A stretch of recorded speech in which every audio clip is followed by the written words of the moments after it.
రాష్ట్రానికి అన్ని మంచి రోజులే. మా తమ్ముళ్ళు చెప్తున్న యువతకి, తమ్ముళ్ళు భవిష్యత్తు మీదే. రాష్ట్రాన్ని కాపాడుకోవడానికి 3 పార్టీలు చేతులు కలిపాం. 3 జెండాలు వేరు, అజెండా ఒకటి. అదే సంక్షేమం, అదే అభివృద్ధి, ప్రజాస్వామ్య పరిరక్షణ అని చెప్పి మరొకసారి మీకు తెలియజేస్తున్నా. 2014లో విభజన కష్టాల నుంచి రాష్ట్రాన్ని గట్టెక్కించేందుకు 3 పార్టీలు కలిశాం. ఈరోజు మళ్ళీ కలుస్తున్నాం.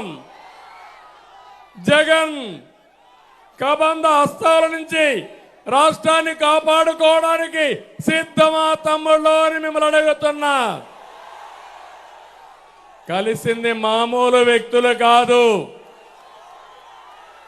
అనుభవం నేను, తపనున్న పవన్ కళ్యాణ్ గారు,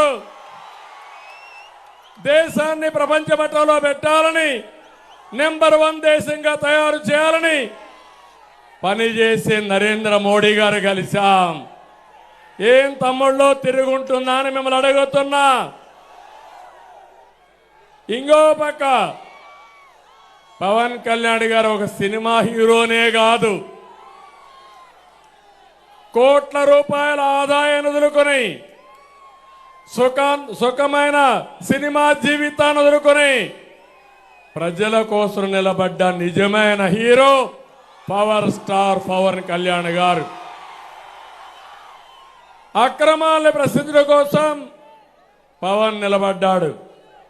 ప్రజల తరపున గళం వినిపించడం కోసం, ప్రశ్నించడం కోసం నిలబడిన పవన్ కళ్యాణ్ గారిని అభినందించమని మిమ్మల్ని అందరినీ కోరుతున్నా. ఈ క్రమంలో పవన్ కళ్యాణ్ గారి పైన వైసీపీ దారుణంగా వ్యక్తిగత దాడి చేశారు. అయినా అనేక అవమానాలని, దాడుల్ని తట్టుకొని నిలబడినటువంటి పోరాట యోధుడు పవన్ కళ్యాణ్ గారని చెప్పి నేను మీకు తెలియజేస్తున్నా.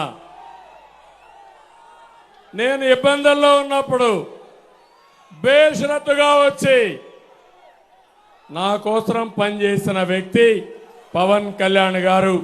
నా జీవితంలో నేను కానీ, మా తెలుగుదేశం పార్టీ కానీ మరిచిపోలేమని చెప్పి కూడా నేను మీకు తెలియజేస్తున్నా. చీకటి పాలన అంతం చేసి క్రమంలో ఓటు చీలకూడదని ముందు చెప్పిన వ్యక్తి పవన్ కళ్యాణ్ గారు. అది నిజం చేసిన వ్యక్తి పవన్ కళ్యాణ్ గారు అని చెప్పి కూడా నేను మీకు తెలియజేస్తున్నా.